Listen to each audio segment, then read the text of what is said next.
grown by about 2.5 years a decade for the last 50 years. So we are all living much longer, and that's the need and the challenge of long-term care has never been more apparent than it is today.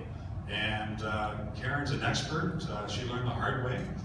She was the caregiver for her father for a number of years while he was in a period of declining health.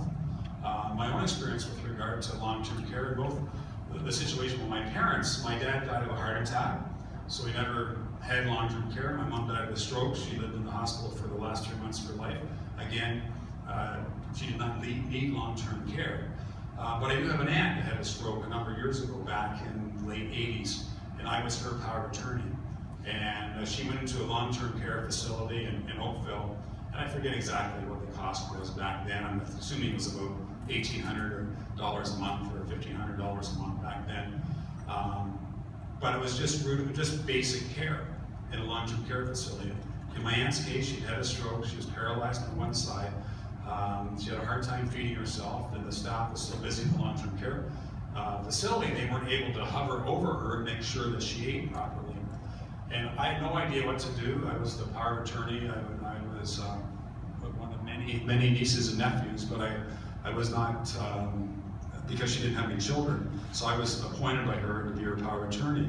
So one of her friends called me, I think the day or two after my aunt went into the long-term care facility, saying, "Rick, your aunt has the money. Use the money and hire somebody to be with her." And I never thought about what resources would be there in the community.